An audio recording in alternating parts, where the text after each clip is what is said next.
Hi everyone, Tony from Hack the Movies here. And what you're about to see coming up was the first episode of Bloodline, a Hellraiser show. A Patreon / YouTube channel member exclusive series I've been doing over the last year with my cousin Monica. As you'll find out, she's not, or she wasn't, the biggest fan of Pinhead. And I thought it'd be funny to make her review every single Hellraiser movie.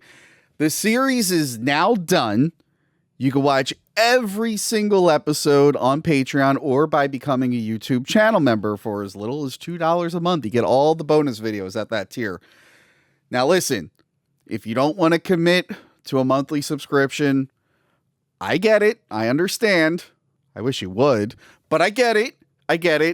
I did make every single episode. I put it into one long video and it's now available to buy on Patreon. You don't have to sign up monthly. You could just buy the 7+ hour long video of every single Bloodline, a Hellraiser show episode.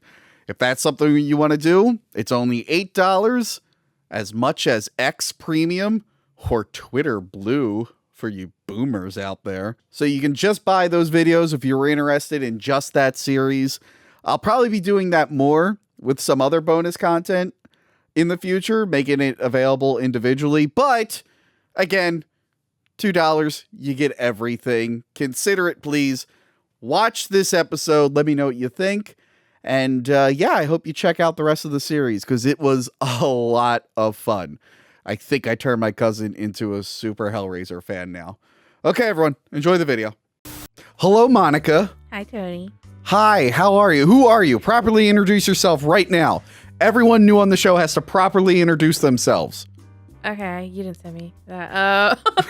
My name is Monica, and I am your cousin. Oh my God! I can't believe it. Yes, and this is our bonus show that we've been talking about for a few years now. We're finally getting around to it. Yeah, it takes us a while. It's just, like a month before the new movie comes out. We finally got around to it just in the nick of time. Oh, yeah. Yes, this is Bloodline, a Hellraiser show. And we're Bloodline. Yes, and one of the movies is called Bloodline. Oh, yeah. So, yeah, it all works out. Yes, Hellraiser. I love this series. I'm actually an apologist for some of the movies. Not all of them. Even I have a point where I'm like... I haven't watched all of them yet. I only watched... Yes. Two for today. So that was the thing. So I want Monica to be on the Hellraiser remake episode and the inevitable worst Hellraiser movie episode. But I'm just like, she needs to catch up. So I decided we got to do this show now. And the reason I picked Monica is because she is apparently terrified of Pinhead. Okay, to be fair, Yeah.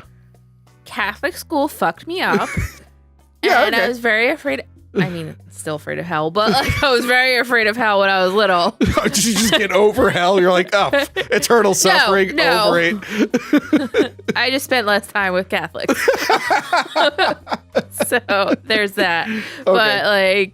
But with angry nuns who are like, if you do the wrong thing, you're going to go to hell. And then we're kids and we're watching a movie about you touch a box, play a puzzle, and you go to hell, And yeah, it's like the scariest hell you can imagine. It's just like, because this changed my whole perception of hell, because it was like, yeah, little red devils with the horns, and then this fire, movie, all that stuff. And this movie, literally the one tag, it was originally titled "Sadomasochist from Hell" or "From Beyond the Grave." Makes sense. And I'm like, oh, this is the most horrifying thing in the world. I don't want leather and hooks in my body. That seems like a bad time. I'm not into that kink. But yeah, you made the mistake of telling me you were afraid of Pinhead. Specifically. I make a lot of mistakes with you. And I've often tortured you with this. I actually showed you this first movie in high school. You had already seen it and it scared you. Yeah. And then I kind of didn't we watch it when we were younger though? I know in high school I forced you to watch it. Maybe. I forced you to watch it in high school because I thought it'd be funny. You had a cousin who showed you when you were younger. You told me that. A different cousin, not me. Different cousin. It would either have been Nick Gozy. Yeah. Or cousins on my other side. Yeah. One of them did it. Yeah. Because you told me that, and it was not me. But I am the one who, at one point, when I was drunk in Atlantic City, I think I texted you at 2 or 3 in the morning saying that there was something wrong and you were very concerned. And then I just sent 4 pictures of Pinhead and laughed in the bathroom stall. I was in the bathroom while this was happening. And then I went on my merry way and gambled the rest of the night being like, that was real funny, Tony. That's what I needed. I'm a real funny guy. You also like text me Pinhead stuff on like my birthday, Christmas. Really surprised you didn't give me anything Pinhead related for my wedding. Oh man, I am too. You know what? God damn it. You know what? You had a Friday the 13th wedding and that threw me off. I picked the wrong horror for it. I don't know how to have a Pinhead wedding. He was called a Hell Priest in the novel. Well, he's not the bad guy in the novel. Anyway, Hellraiser. Mm-hmm. Again, a novella by Clive Barker called The Hellbound Heart. I have read it. I assume you haven't. I have not. Yes. I read it, I think a few times. Pretty short read. I did not reread it for this. Sorry. Not much of a change, though. I think there's stuff where, like, Kirsty isn't the guy's daughter. I did read that, like, there was, she was like a niece or something. It was like a niece or like a neighbor or something like that. Yeah. But for the most part, it plays out kind of the same. Pinhead is not the main hell priest. In the book, there is a character with pins in their head, but they're very effeminate, apparently. Which plays into the new casting. A lot of people were complaining about the casting of the new Pinhead. I'm like, actually, it kind of makes sense, really. And this is the one case where it actually kind of works. But yeah, Clive Barker had the rare thing where he was able to direct an adaptation of his book. I don't know how many times that's happened. Can you recall? I'm only thinking of one. William Friedkin directed Exorcist 3, which was based off his book Legion. Oh, I feel like there's somebody else, but I can't think of who. Stephen King, he did Maximum Overdrive, the movie where the machines come to life. That one's hilarious. He's probably the only one who could bring that to life. Do you think the Green Goblin truck was in his original book? I haven't read it. I don't know, but you know what? Maybe one day we can read it. Yes, we'll read it one day. Start a book club. One of my favorite thing about that is apparently he was on so much cocaine he claims to have no memories of directing that movie. He's like, I don't remember. I mean, I'm pretty sure that's probably true. That's probably true. I have the movie over there somewhere. But yes, he directed it because he one of his books got made into a movie, Rawhead Rex, which I know I've seen and I don't remember a lot about. But he apparently saw that movie and he was like, well, they got that wrong. So he insisted he do this one. And yeah, his friend Doug Bradley went on to be Pinhead in the film.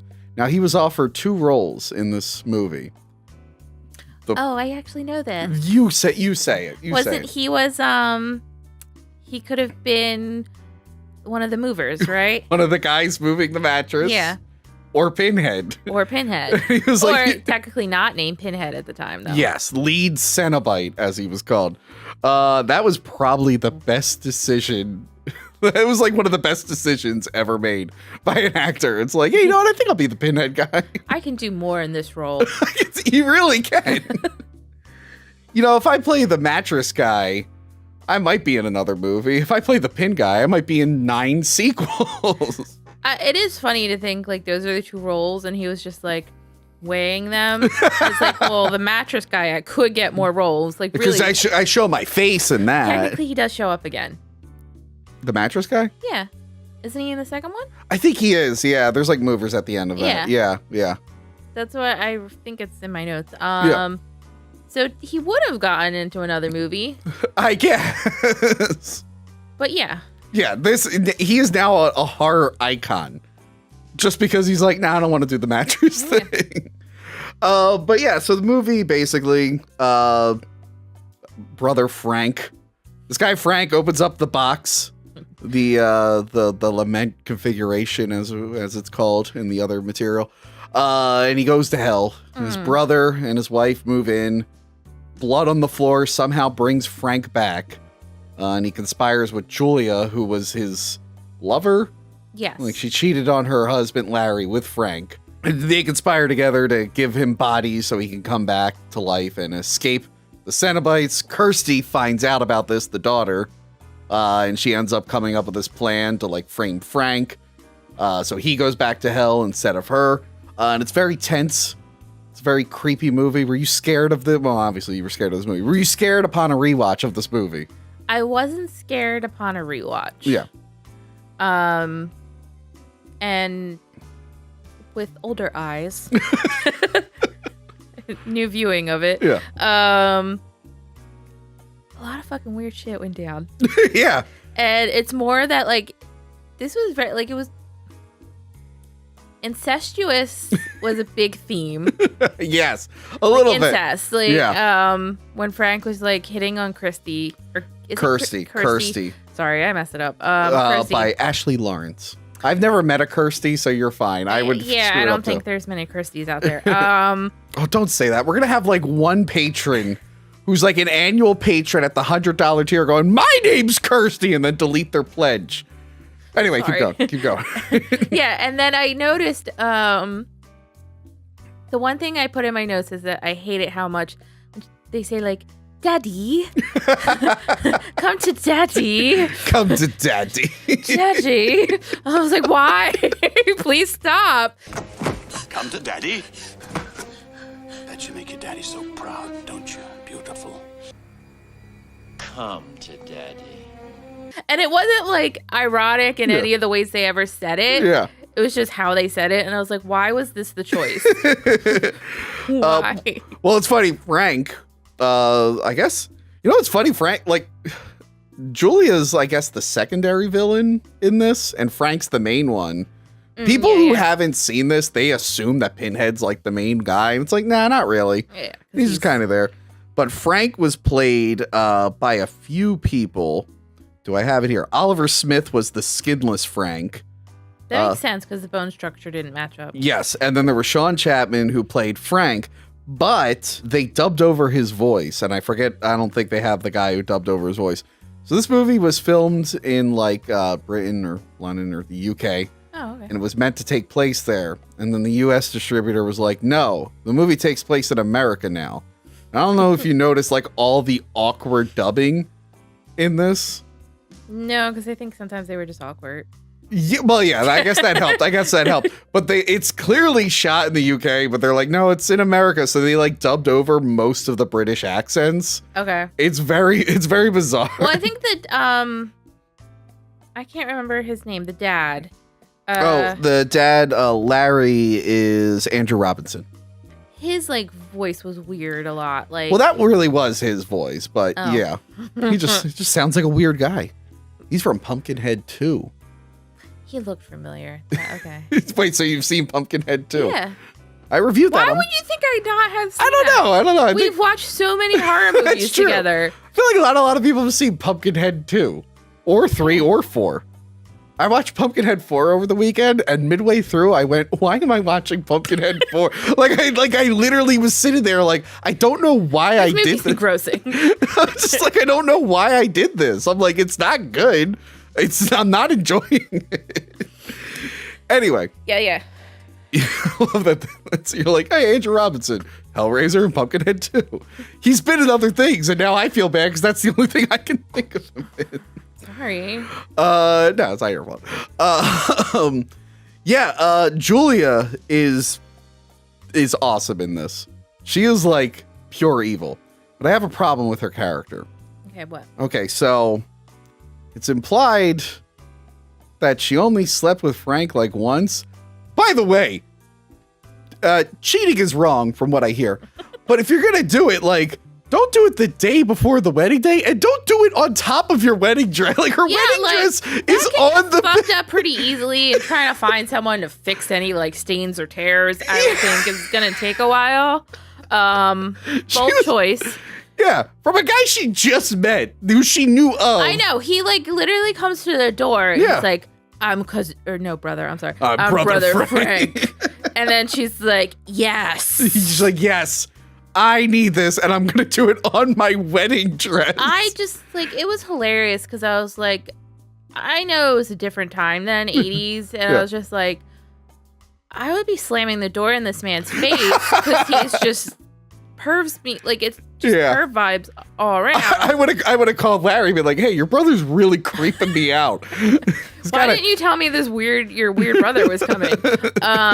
Those, by the way, they do not like each other. Like, he talks about it all the time. He's like, Frank's probably in jail. He's an asshole. I know. But he's invited to my wedding. He's invited to the wedding. You won't let me sell my dead mom's house. Everything sucks. He's an idiot. He's invited to the wedding. Yeah. But yeah, I mean, that was one thing that really was like her motivation, like, was sex with Frank. Once. And I was just like, if it had been in the second movie, they show a little more of like their sex scenes. Yeah. But like in the first one, I was like, this seems very vanilla for you to like want to kill other men. Yeah. Like, well, it's just my whole thing is that it was just the one time. Like, if they had like a long affair, like over years, but when like upon rewatching, I was just like, just one time? I'm like, he couldn't have been that good, lady. No, like, it looked pretty vanilla. Yeah.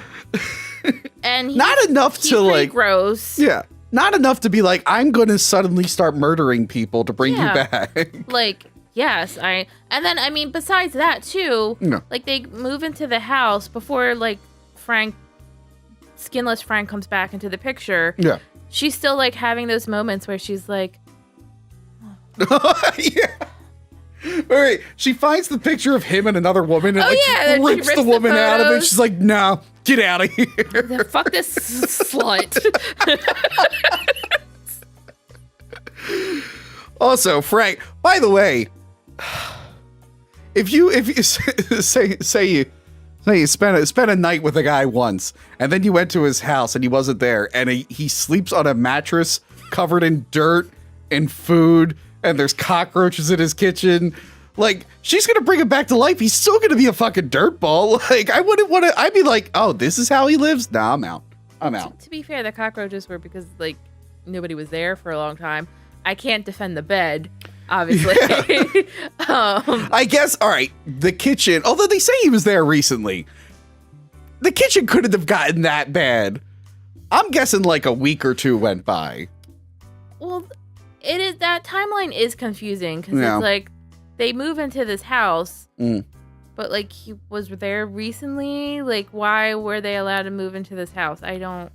Yeah, they probably didn't know. He was probably squatting there. I mean, he technically co-owns the house, but he was probably there, just didn't let anyone know. Yeah, that's what I assumed. But yeah, he lives like a vagrant.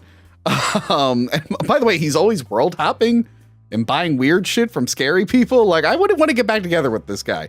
And by the way, if a skeleton came up to me and was like, I was that guy you hooked up with once, I would have been like, can you shut the fuck up? My husband's downstairs. Also, I'm going to get a broom. It was not even just the husband. It was the movers, too. Yeah. Everybody's downstairs. Well, no, it wasn't the mover. When she meets Frank, it's when he's having like a party downstairs. Really? Yeah. Okay. The movers are when Frank comes back to life, when they spill the blood, which apparently spilling blood on where you died and went to hell, that'll bring you back. That's not a good... Does it have to be a family member's blood? Is that what we're meant to believe? Well, that's what's confusing about the first movie. And in the second movie, that's not the case.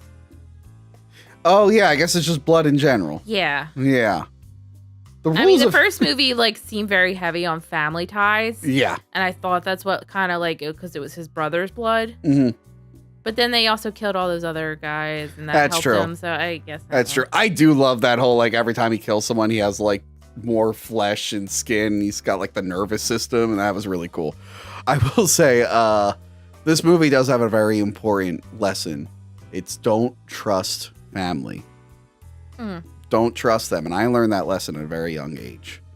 Because of this movie or something else? Because of something else that happened to me. I was told not to. I learned not to trust family members. See, I had this really cool car.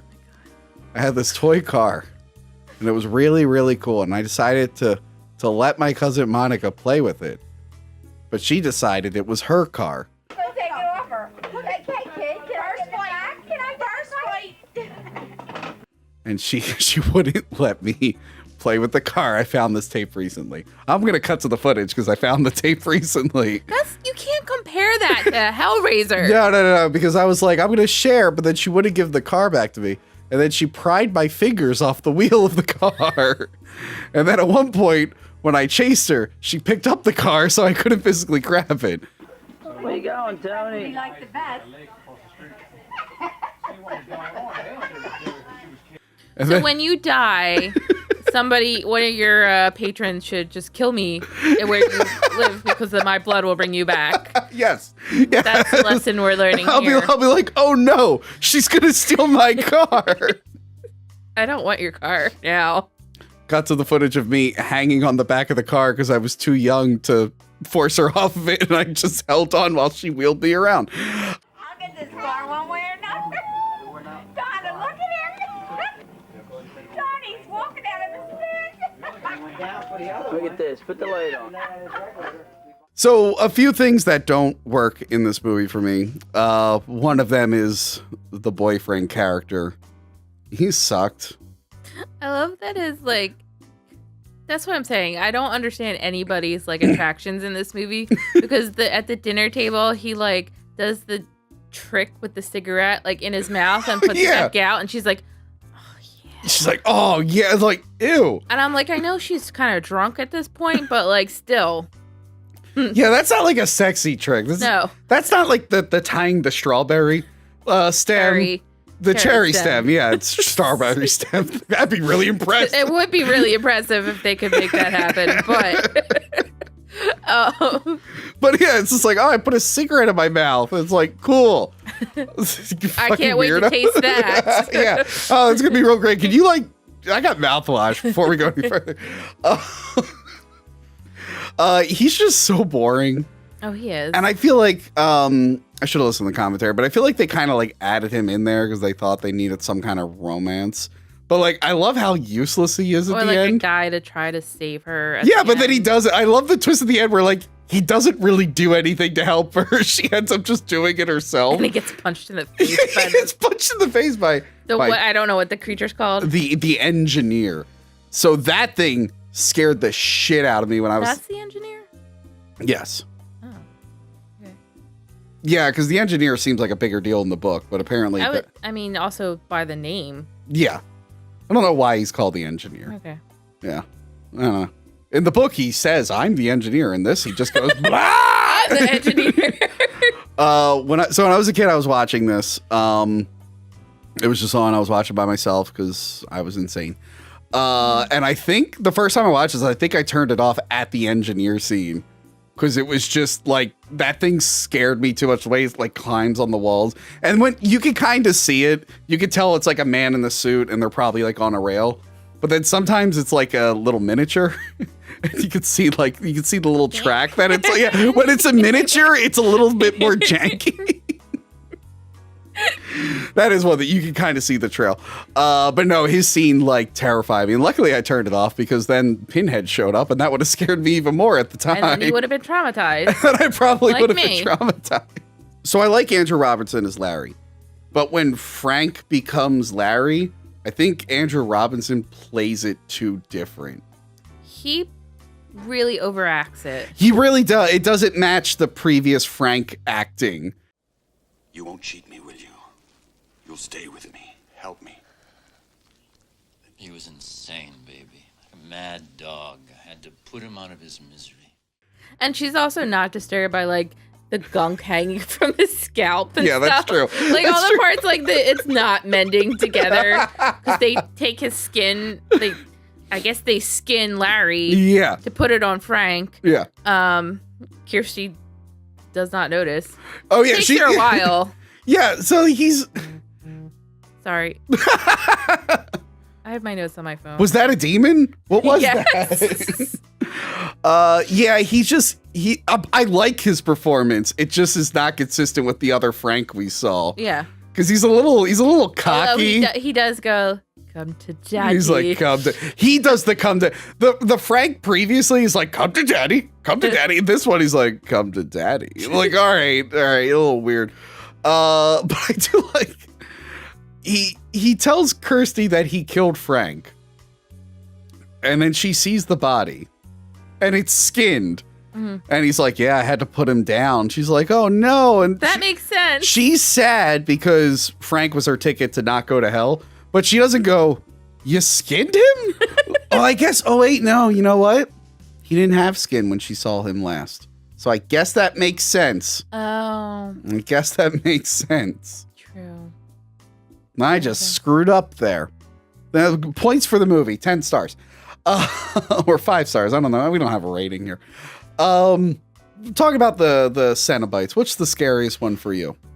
I guess the chitter one. The Chatterer, yes. Chatterer. Yeah, that guy's fucked. That guy's scary. Less scary in the second one, but we'll talk about that when we get there. That was surprising when that happened, but okay. Yeah. Oh, it's very jarring. I think the woman was Clive Barker's like sister or cousin or something like that. I like her. She's a little cocky too. She's like really getting in Kirsty's face. She's like, oh, what if we don't want to trade, huh? Do you ever think about that? And Pinhead's like, all right, relax. I know, relax. Pinhead should have listened to her because Kirsty keeps like fucking over their whole hell plans. They really does. He's like, we're not making any more bargains. Yeah.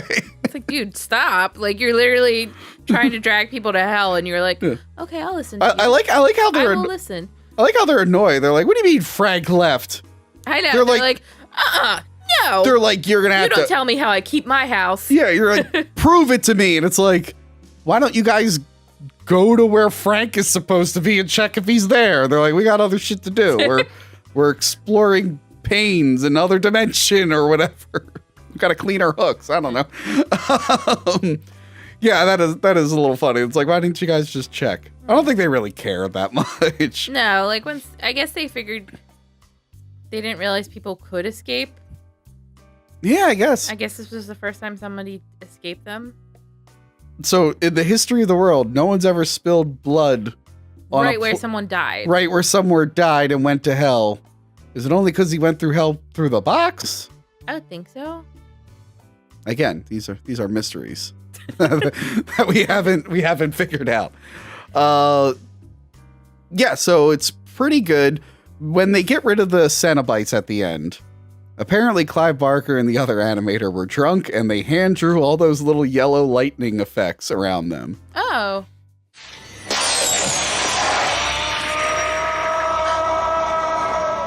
They don't hold up. they don't hold up at all. Do not. I like the fire in the engineer's eyes when he's fading away.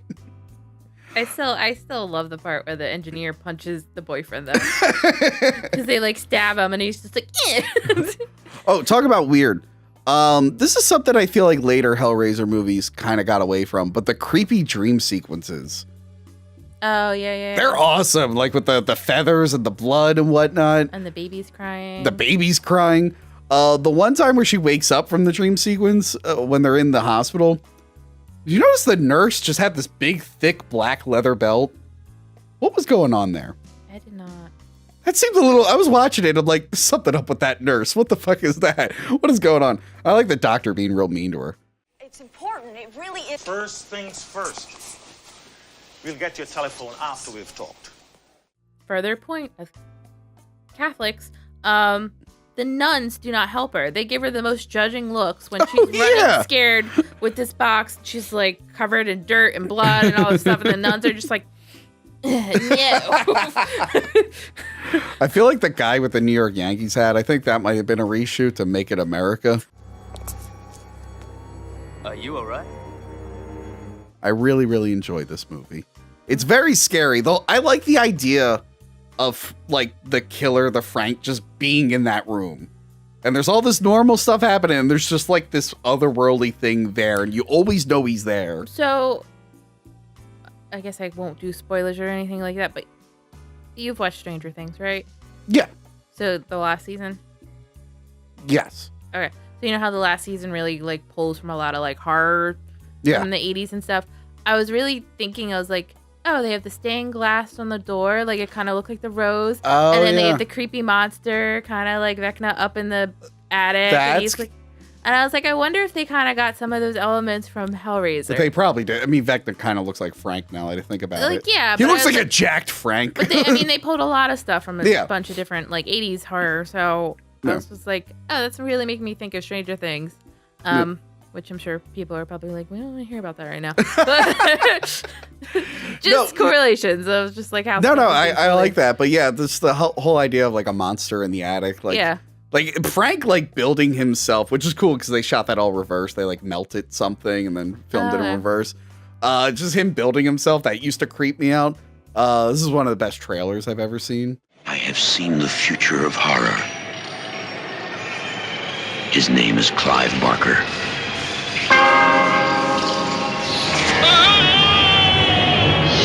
Hellraiser. Beyond any terror you have imagined. Hellraiser, a film by Clive Barker. We'll tear your soul apart. And also that like, there's that iconic scene of like Frank as Larry, and he's just like, Jesus wept. Oh yeah, his tongue is so fat.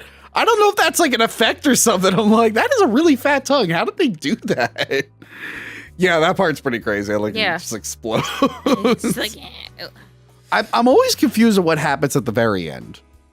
Because the house starts to burn, and then they're just somewhere else also surrounded by fire. Like, I don't think that's supposed to be their house. They're in some, like, weird trash pit with fire everywhere. yeah. Yeah, and then... No, well, they run away, don't they? I guess they leave, and then they go to a trash pit. 'Cause yeah. I guess they were going to throw away the box? Yeah, they try to throw away the box, but then the homeless guy who was throughout the film, he picks it up and he turns into a dragon.